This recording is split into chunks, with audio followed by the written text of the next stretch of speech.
People, the inevitable has happened. Phil Brooks, also known as CM Punk, has been, as of today, with cause, fired from All Elite Wrestling, as per directly from the man Tony Khan. We got a lot to talk about. Let's get into it.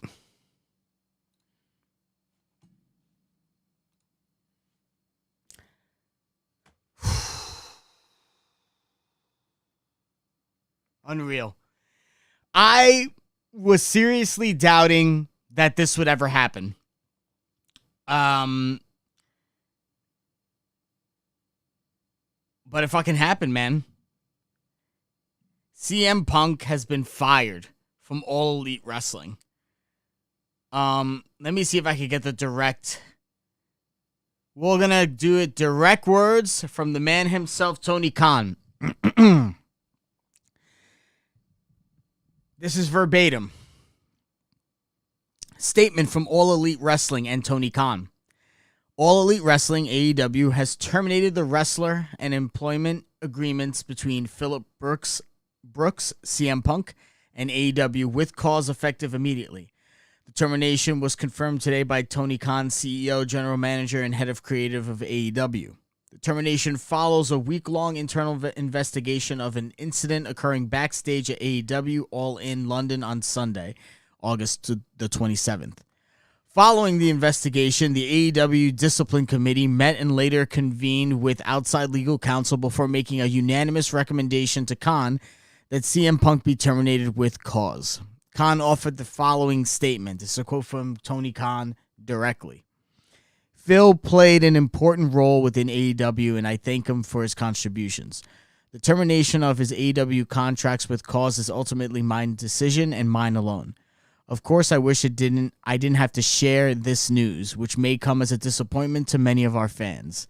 Nevertheless, I am making the decision in the best interests of the many amazing people who make AEW possible every week. Our talent, staff, venue operators, and many others whose efforts are unsung but essential to bringing our fans great shows on television and at arenas and stadiums throughout the world. End quote. So that's it. The CM Punk experiment has failed. And he is gone from AEW. My opinion, my personal opinion, I think that was a great call. I think Punk needed to go. It just seems like wherever he went, it was him versus everybody. It was like that in ECW. It was like that in Ring of Honor. It was like that in WWE. It was like that in AEW. And you just, I don't know, man. The guy just like, he wanted to be a locker. I mean, when he came back, there was such hype with AEW and all eyes were on the product. And, you know, CM Punk returning to wrestling, something that a lot of people, myself included, did not think it was ever going to happen. Happened. If you guys are wondering why things are going off to the side, is because I simultaneously have Payback on. Currently, Rhea Ripley is now stepping into the ring with Raquel Gonzalez. They're about to do the introductions. But he's you know, like, and then, you know, the brawl out at All Out happened, and you're wondering what's going on, and then it was just the suspension and no one hearing anything, and then the return of Punk and the Bucks to television, and you could tell that there were some unsettled issues between the two. Then it was the rampant internet speculation for the last several months. Rumors of an altercation between him and Jack Perry prior to All Out regarding the glass spot that he wanted to do on Collision. Rumors that Punk was the gatekeeper of Collision, and all the he got his pick of the roster. There was a lot of stuff going on between All In and All Out. Or I guess All Out and All Out. But here we go now, almost a year to the day, almost, right? Since Punk's been here. And half of that has been spent mostly with him on injury or him suspended. I mean, listen, I know that there are a lot of CM Punk fans out there, who are diehard CM Punk fans and, are going to ride or die with this guy. And the guy's that's it, man. He's gone. You're not going to see him wrestle in AEW. Now, is he going to go to WWE? I don't know. WWE is all about money, about what's best for business, And Punk going to WWE, it'd be a big deal. It would be a real big deal. And they have the pockets to throw serious money at him. Now, does he even want to wrestle? Unknown. Would WWE take him? Unknown. Would WWE be willing to give him what he will be asking for, which I could only assume would be a very lavish contract? I don't know. I'm not sure where this is all going to lead. I mean, he's been pretty quiet on it, and he's definitely made some appearances in other places, certain award shows. But are we going to see him in the ring wrestling again? I don't know. Time will tell. We'd have to wait and hear from Punk. Punk is a guy who I don't think he really speaks through representatives. He speaks straight from the hip. So if we're going to find out anything from Punk, we're going to find out from Punk. But that's it. He's gone from AEW. The change was evident with the appearance of the Bucks on Collision. That was a huge sign in saying that now, I mean, to me, when I saw that was a huge sign to me that says now that there's one roster, I mean, before there were guys that were just Collision guys. I mean, even Punk had a shirt that said, "I'm a Collision guy." So now, and the Bucks were never going to have a spot on that show if you believed all the rumors. But in the history of Collision, not a single member of the Elite has ever been on Collision. So take that how you may. But what is this going to mean for the future of the company? I don't know. Are the ratings going to take a hit? Are people going to be fed up with AEW because they are in love with CM Punk that they're not going to watch anymore? I don't know. Is AEW going to be able to do an 80,000 seat show again at Wembley without CM Punk? I don't know. I'm not sure. Once again, the future of AEW, I mean, and I guess creatively, because for all intents and purposes, I think financially they're in real good shape. They made more money on merchandise than they did paying for Ring of Honor. So in terms of money, I think they're doing quite well. But where is this going to go creatively? How is this going to be handled by the fan base?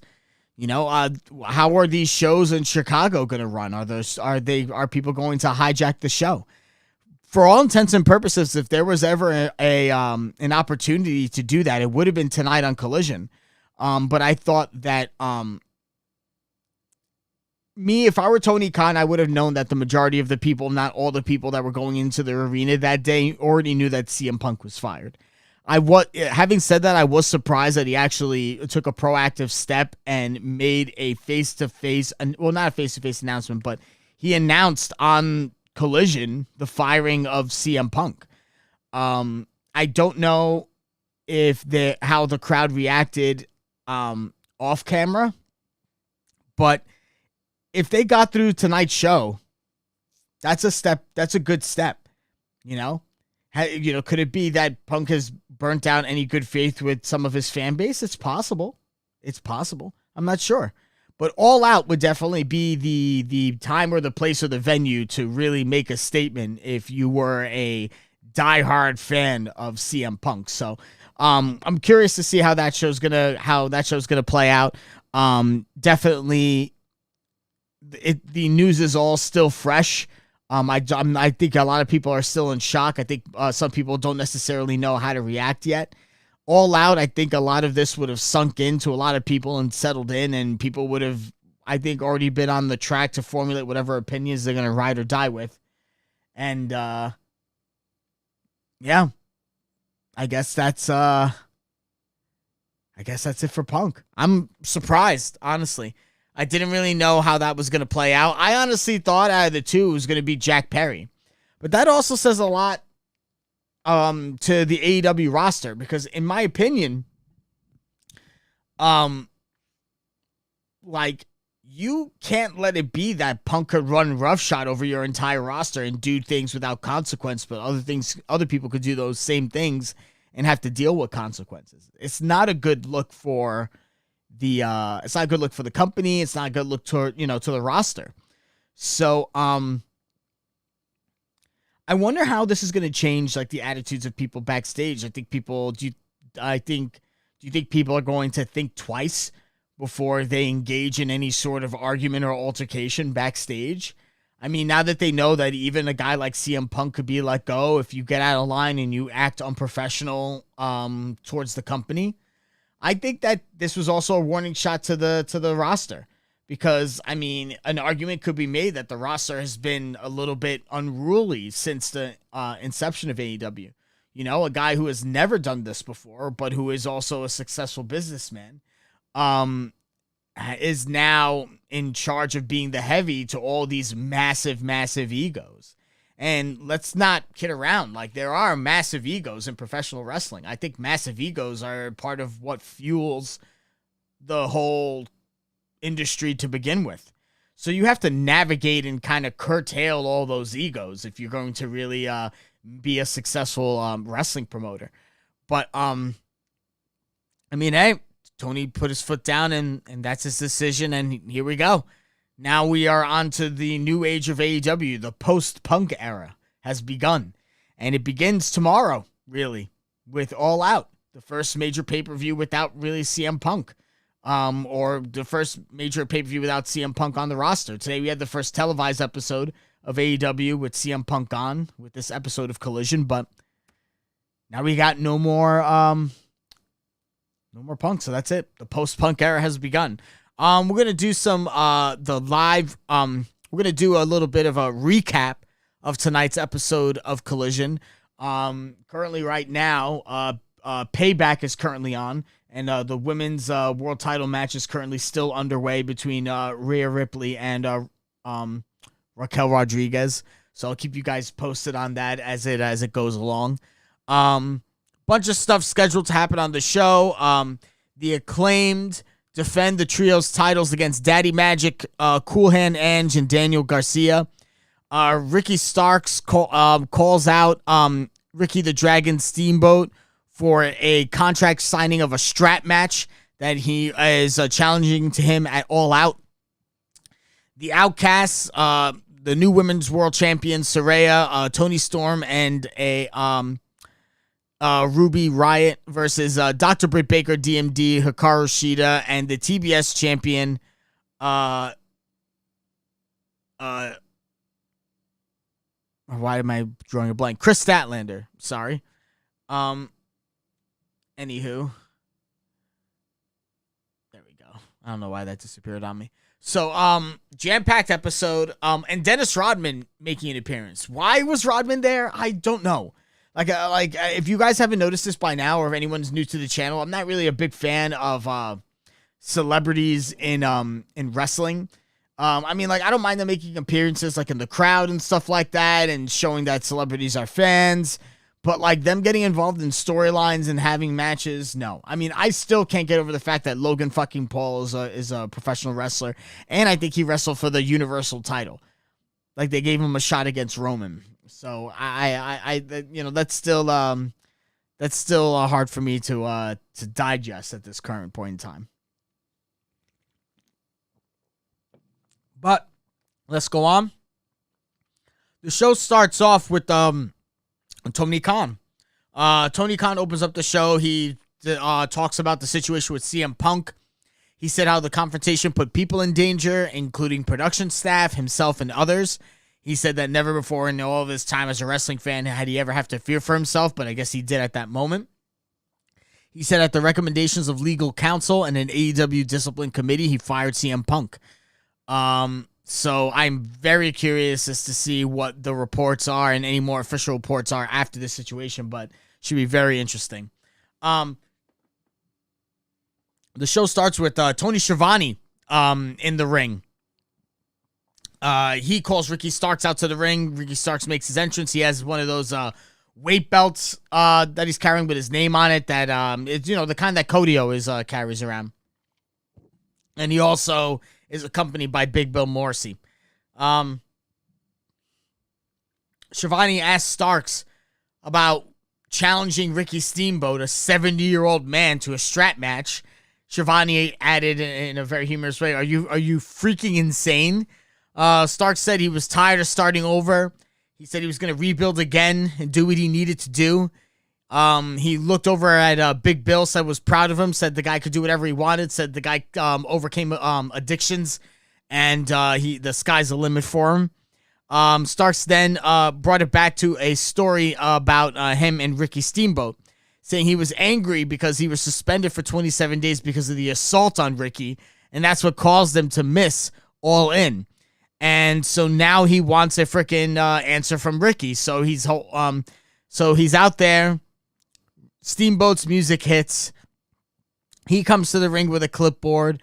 Steamboat said he's never complained about Starks beating him up. He didn't whine to anybody on social media, but he had heard that Starks wanted this match over, I guess, like Twitter and Instagram. I guess Starks must have put out the call. So Steamboat says he's got a contract with his name and Starks' name on it, and he wants Starks to put his money where his mouth is. So he holds open the contract, and the contract says Ricky Starks versus the Dragon. So at first glance, you're like, okay, Ricky the Dragon Steamboat. So they're just putting him as the Dragon. But once this was done, Steamboat said, I go by a lot of names. I go by Ricky the Dragon Steamboat. I go by Ricky Steamboat. I go by Ricky the Dragon. I go by the Dragon, but I'm not the only Dragon. And then Bryan Danielson's music hits. Crowd goes fucking ballistic. It's official. All out in a strap match. Ricky Starks versus Bryan fucking Danielson back from injury. If there was ever a time for Bryan Danielson to come back, it was tonight on Collision. And it seems to me that there are two guys in particular that when the going gets tough with AEW, these are the guys who step up. One of them is Jon Moxley, and the other one is Bryan fucking Danielson. So very excited to see Danielson back. I did not want to see Ricky Starks versus Ricky the Dragon Steamboat as a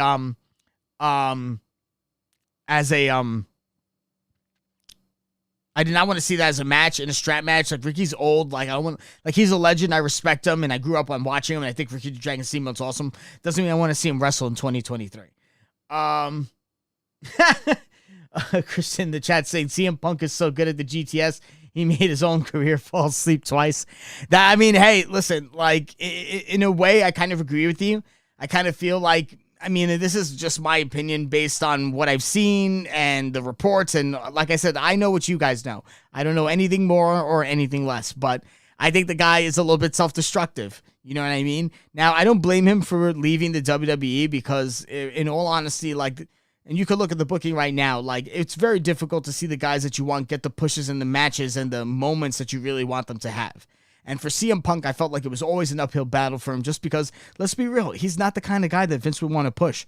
Vince pushes guys like Triple H and The Rock and Stone Cold, you know what I mean? It's just Punk wasn't that guy. Punk got himself over despite all of that with that pipe bomb promo, and Vince, for all of his faults, was smart enough to know where the money is. Now, in terms of creative, I have my differences with Vince. I think in terms of a storyteller, he just doesn't do it for me anymore. But, I don't blame Punk for leaving the WWE. It was just kind of he just dropped off the face of the earth and left. You know what I mean? And as a fan, I was kind of like, what the fuck? It wasn't until the WWE made it official that they had parted ways with Phil Brooks, CM Punk. So, I wasn't in agreement with him doing the whole UFC thing. I thought like him just getting a match on a pay-per-view was kind of insulting to the guys who are really scratching and clawing their way and actually fighting. You know, this guy's never had any professional fights. He was just an MMA enthusiast, and they give him a match on a pay-per-view. I thought it was bullshit. So, and then finally goes to AEW. Very excited. You know, he has this promo. I'm feeling a little bit excited. I'm like, all right, maybe this guy will bring something great to the product because I want to see AEW succeed. I think it's good for all pro wrestlers for AEW to be in existence, as well as the WWE. So I thought, hey, whatever's good for AEW is good for me as a fan because I'm a fan of pro wrestling.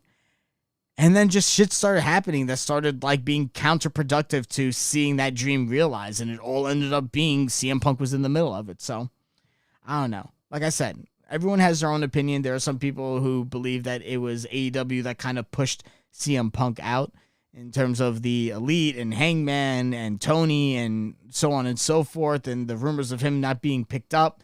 There's a lot of things, you know, that were going on that we're unsure of. Like, were there things completely directed towards Punk with malice?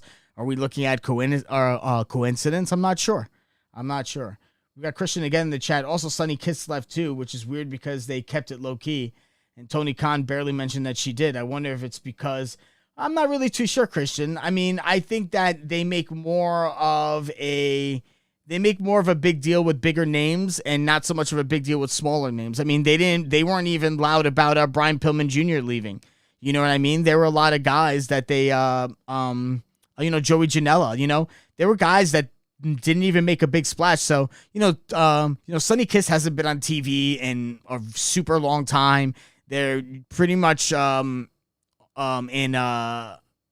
Rampage or dark matches or Elevate or Ring of Honor. So in terms of there not being any real pomp and circumstance for Sunny Kiss, I'm not surprised just because of her status in the company. So Starks, Danielson, strap match, all out, should be a great show. We have a Jon Moxley promo on Orange Cassidy. Said that he was he's saying that Orange Cassidy was a puzzle that 31 men before him couldn't solve. And let me take a moment to say that I actually went and watched the 2.5-hour supercut of all of the title defenses of Orange Cassidy. And this guy's beaten a lot of fucking people. A lot of people. And the matches, and none of the matches were bad. They were all solid, title defenses. And a lot of the title defenses, I felt like they were setting him up to lose. And he actually won. So, like, I really am looking forward to this match between him and Mox tomorrow. It's going to be the main event of the show. It should be the main event of the show. Yeah, Jordan, I'm watching Payback right now. Yeah, Rhea Ripley just won. So I'm doing like a live, like a live thing. You know what I mean? Like, I got the live reactions to Payback, and then I'm going to be talking about Collision. So I'm doing both, brother. I got everything together. We got Christian in the chat, Buddy Matthews should leave AEW and team up with Dom and Rhea in the WWE and form a stable of Menage a Trois. That's pretty good. I mean, listen, like, what's going to happen with House of Black now that they don't have the trios titles? I'm not sure. Like I said last week, I think there are a lot of things that you could do with House of Black. They're all competent singles wrestlers. You could make a tag team. You could still make them a trio and have them feud with other trios. There's a lot of things you could do, you know. They could go for the 6-man titles in Ring of Honor. So there are a lot of things that House of Black could do. I don't think that it's the last we'll see of them. Are we rooting for Nakamura? I mean, I love Nakamura.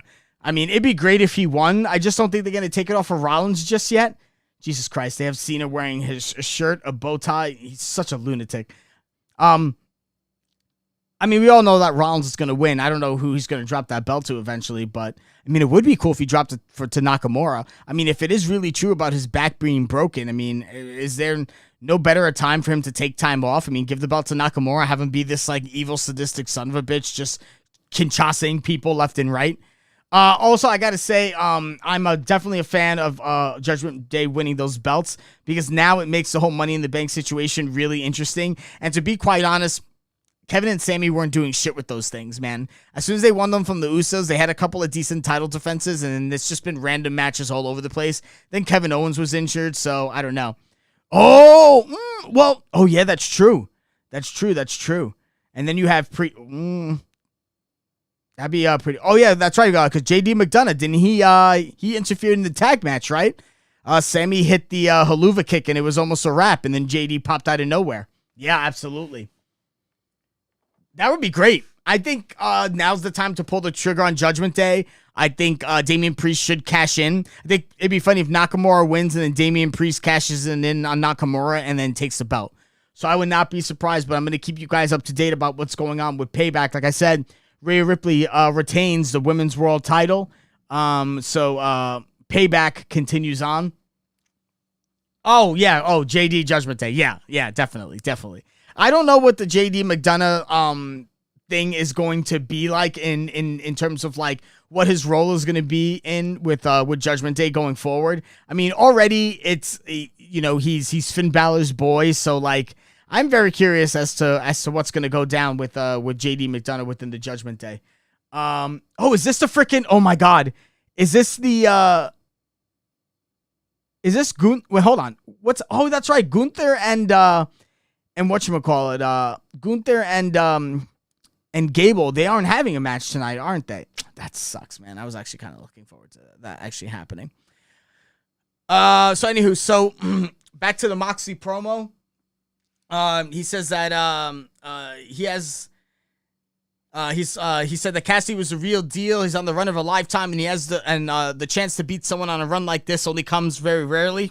Moxley says that the difference between real wrestlers and fake ones was that when one gets hit hard, the fake ones look for a way out, and he hopes that Orange Cassidy does not look for a way out. Like I said, very, very fucking excited about that match. I'm glad it's the main event. Should be a freaking banger, and I also think that Orange Cassidy comes away with the win, and then count your fucking days, man, because that is the cream of the crop, I think, for Orange Cassidy in terms of his run as an international champ, and expect for someone to be built up to take that belt from him, because I think that's it for him after this. But hey, a great run. As someone who constantly on this channel complains about people's title reigns, this was a fantastic title reign for Orange Cassidy. Well done.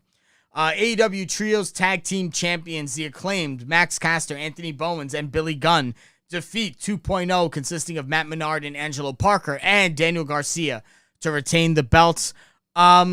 I love Daniel Garcia. I love 2.0. I love their act. I love the whole Daniel Garcia dance. It just pops with me. They were a trio that people like, that people know of, that have had some matches that are notable, and it was a good first meal for the Acclaimed being Trios champs. Now, I do hope that the Acclaimed have a decent Trios run, because I felt like House of Black, they had an okay run, but like it wasn't a run to talk about. Like, I can't remember any notable matches from House of Black's run aside from when they feuded with the Elite, and I think when they originally feuded with Death Triangle as well. So like that was pretty much it. After that, it was all these random trios that they were put against that really the matches had no heat. We got Christian in the chat. Imagine JD joining Judgment Day at the Judgment Day pay-per-view. The JD joining JD on JD. JD Day! So this is a great trios match. The Guns come away with the victory. Let's see where their reign takes them.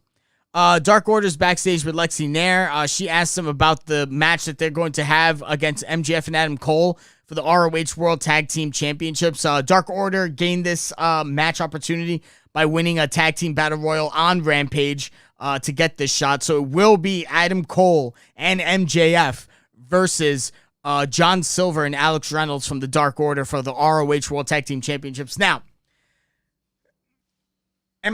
I'm interested in the match because I know all four guys are good wrestlers. Now, I'm pretty sure if it were me and I was booking the match the way I wanted it, I wouldn't put any funny business in the match because I just want to see two good tag teams wrestle.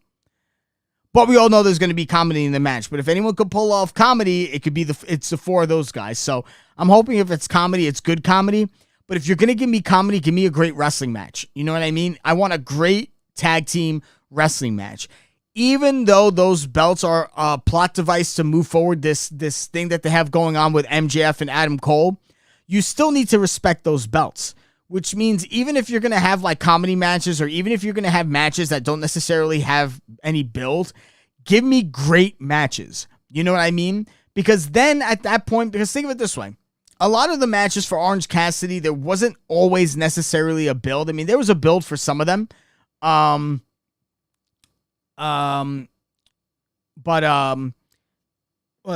see, Christian chat, what are our thoughts on Fight Forever? I haven't bought it yet.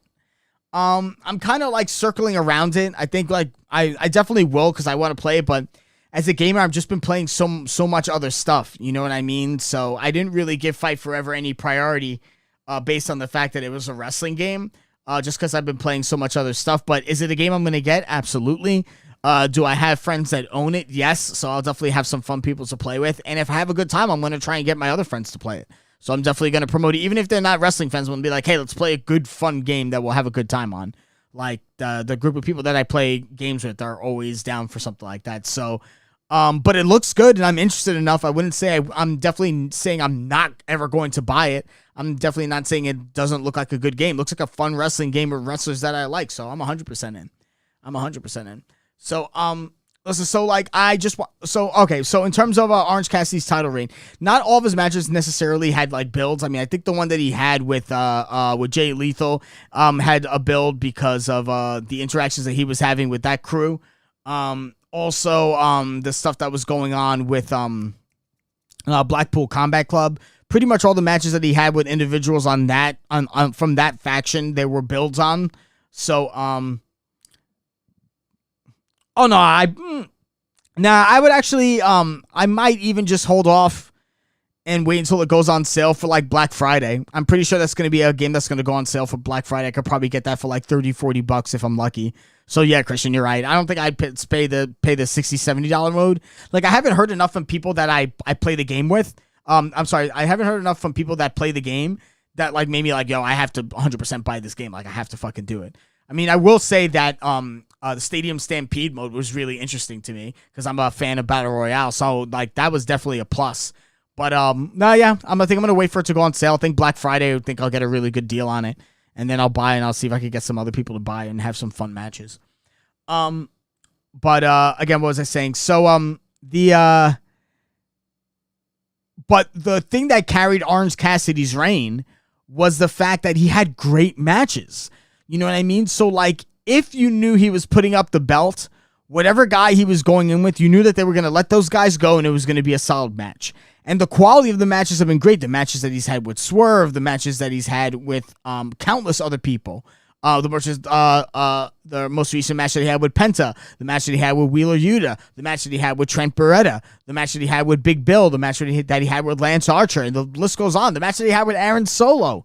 Awesome matches. Awesome matches. So, if that's the case, then like, and you're not going to give me matches with necessarily a lot of heat, then just, if MJF and Adam Cole are going to defend those belts, then make sure you give me an awesome match. Just so I know, like, hey, whenever those ROH tag belts are on the line, I'm going to see an awesome match. And that's how I feel like I should feel, with every single title match. Like, that should be how it's booked. That should be the general reaction you're trying to get from your crowd.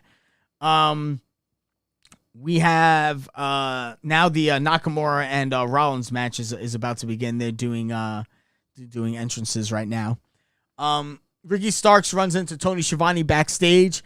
He says tomorrow night is going to be no different than any other challenge he's faced, and he was going to beat Bryan Danielson. So very excited for this match. Again, Ricky Starks versus Bryan Danielson in a strap match at All Out. Aussie Open, consisting of Kyle Fletcher and Mark Davis, defeat Nick Wayne and Commander. Listen, hey, I thought it was a solid match.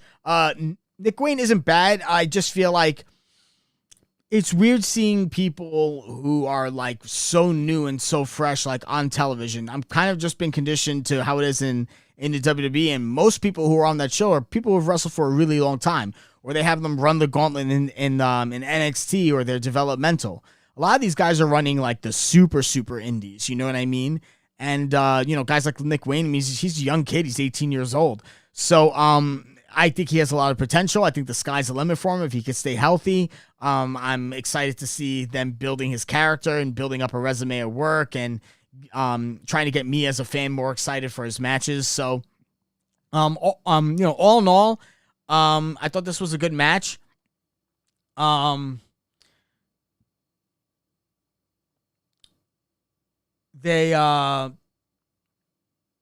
was Aussie Open for the win. Tony Schiavone interviews Nick Wayne after the match, and Nick said he was frustrated that he lost the match. He also couldn't stop thinking about how Darby Allin forgave AR Fox after what happened. Now, this was very interesting because I thought it was interesting too that like AR Fox shows up at Nick Wayne's home and splits him open and leaves him fucking like literally laying in a pool of his own blood. And then all of a sudden he was like, AR, I forgive you. And then like gives him a hug. I'm like, what the fuck? So I'm glad that they kind of brought this up and kind of like brought it into the light and addressed this. So Darby Allin came to the ring. He said that let's see. He said that Nick Wayne was there when Darby Allin got into a fight with his father, Buddy Wayne. He didn't talk to much of the Wayne family for 3 years. And during that time, Buddy Wayne died. So Darby Allin had to live with that. And it's why he forgave AR Fox so quickly, because you never know how much time you have left. And Darby Allin then asked Nick Wayne to be in his corner on Sunday. So the reason that Darby forgave AR is because he felt guilty that he never made amends with Nick Wayne's father before he died. So I thought that was a very interesting turn of events. It's really something that was kind of hard to dispute when you really think about it. So I'm curious if Nick Wayne is going to play a factor in the TNT title match that Darby Allin has with Luchasaurus tomorrow at All Out.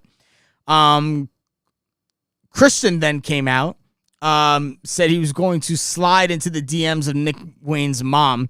Christian is a freaking savage, dude. I mean, that dude's war on fathers and mothers is becoming the stuff of legend. The AEW YouTube channel actually made a supercut of all of Christian's like worst insults. It's phenomenal. Like, Christian is fucking awesome. I'm almost sad to see, like, I almost don't want Luchasaurus to win just so Christian Cage could still be the champ.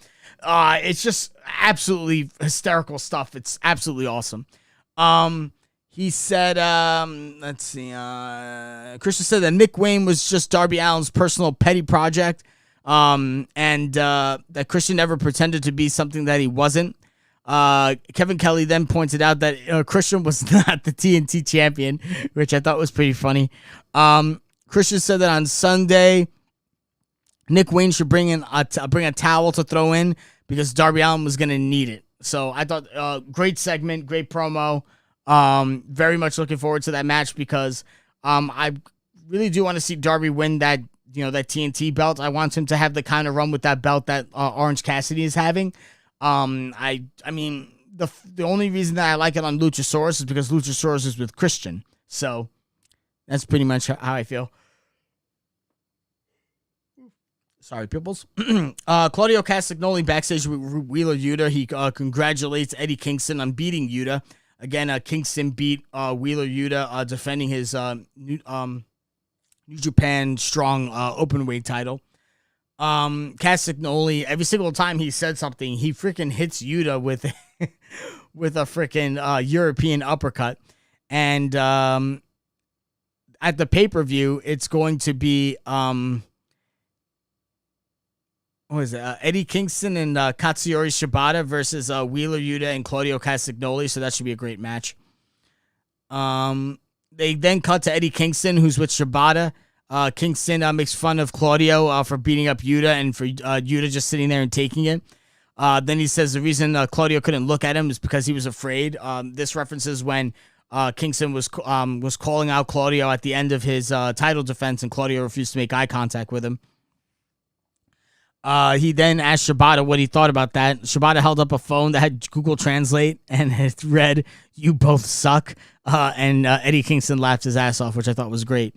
Lexi Nair was with Saraya and Ruby Soho. Saraya talked about how great she was when she won the AEW Women's World Championship. Toni Storm then said that she was going to win the TBS title at All Out.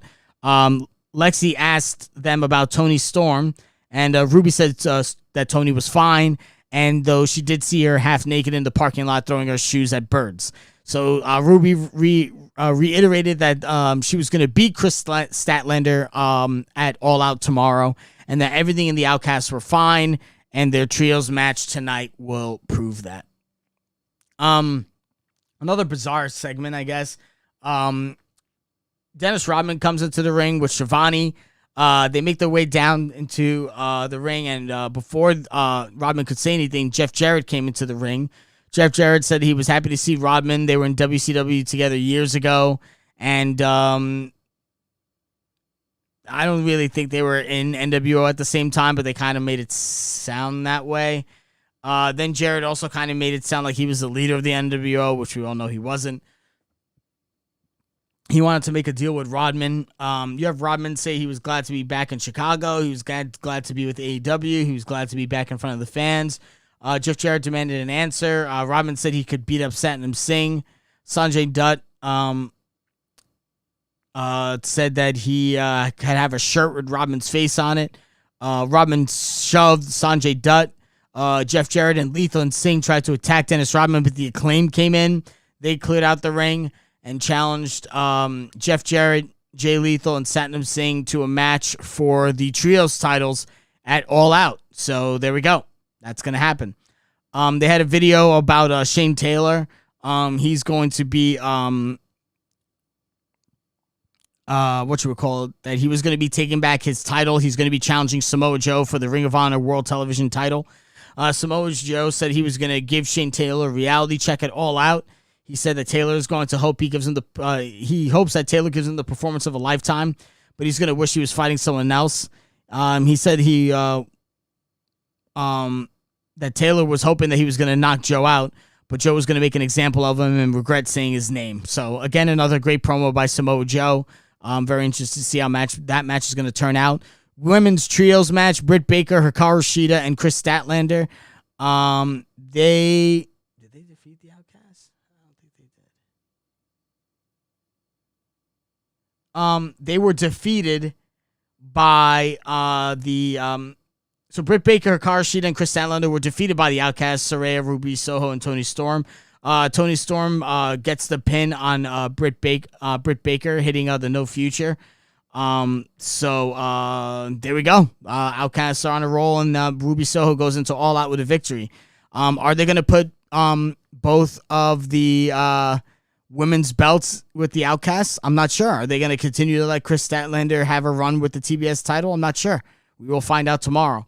Adam Cole's backstage. He cut a promo against the Dark Order, said they were a great tag team, but he said that him and MJF had no plans to drop their belts anytime soon.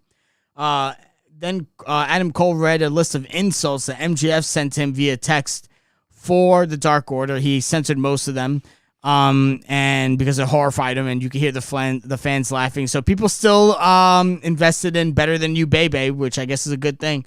Statlander's backstage. Said the only way that Ruby Soho could beat her was by cheating. That was because of the introduction of the spray paint in their trios match. Ruby Soho came up and started screaming at her face, and Saraya started screaming at her, and basically the promo ended there. Powerhouse Hobbs defeats GPA, just literally like as soon as the music just murdered this guy in like a split fucking second. Miro's music hit, came down to the ring. They started fighting. It spilled into ringside. Miro throws Hobbs over the railing. Hobbs escapes through the crowds, and the crowd cheered. But this is a little appetizer at these two behemoths beating the shit out of each other tomorrow at All Out.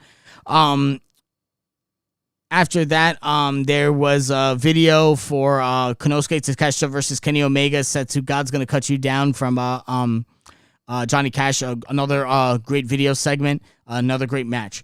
Orange Cassidy sitting backstage saying he didn't want to talk, but because this title match was like nothing he had done before, he was going to do things a little bit differently. He proved that in Chicago, his match against Pac, that he belonged in AEW. That was the first singles match for Orange Cassidy, was him versus Pac in Chicago. Then he faced Will Ospreay at Forbidden Door, also in Chicago, and proved that he could wrestle with the best in the world. And now he's going to face Jon Moxley, who he considers simply the best. He said Moxley was the guy who put AEW on his shoulders when AEW was down, but tomorrow Cassidy was going to take that burden off of his shoulders and carry it himself because he was the international champion. Awesome promo. Very much looking forward to this match. It's going to be fucking awesome. Jay White defeats Dax Harwood in a really awesome main event. Jay White with the sling blade for the win. Fantastic match. At the end of the match, Harwood gets jumped by oh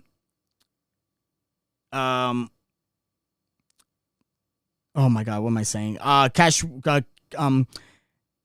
Dax ends up getting jumped by the rest of Bullet Club after the end of the match. Young Bucks come in for the save. Yes, there were CM Punk chants, but the pop from the Bucks was pretty big. So very much curious to see what all the reactions are going to be like at All Out. It is a very Chicago crowd, which means it should be a very pro CM Punk crowd, but who knows? Who knows? I do definitely think that this was a show that AEW 100% needed to have after the news of today and the news of the last several days. This pay-per-view really needs to not get knocked out of the park. They really have to put on a good showing. I think it's good for the company to show that they could still put on strong shows with or without CM Punk, and on very short notice as well. So, I mean, I do not think that anyone thought that All Out was any sort of failure, regardless of people's qualms as to the builds for some of those matches. An argument could also be made for what's going on at All Out. But we'll see tomorrow. Can AEW pull off the impossible? A great pay-per-view, 7 days short notice, 24 hours after the firing of arguably one of the largest stars of our generation, CM Punk. We will see. Guys, it's been a great show. I want to thank you all for listening. I want to thank Jordan and Christian in the chat for your participation. Appreciate it, guys. Follow me on Twitter, Wrasslin, L-I on Twitter, WRASSLIN LI for Long Island. Follow me on Twitter. I'm going to be, like I said, tonight was the beginning of our Twitter and being active on that. And I'll be posting some of my thoughts live on shows that I'm watching and little thoughts and tidbits I've been having on the wrestling world. This will also be another place for you to find out information about the podcast. Once again, the best way to get that info is by liking and subscribing on the podcast. This will help the YouTube app keep you updated. Otherwise, if you're not a liker or a subscriber, I will be on every Wednesday and Saturday night at 10 p.m. after AEW Dynamite and AEW Collision, giving you my thoughts on those particular shows and any other wrestling news throughout the week. So, I want to thank you guys all for tuning in. I will see you all Wednesday night for Dynamite. Take care.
Saw you cold, wonder why you try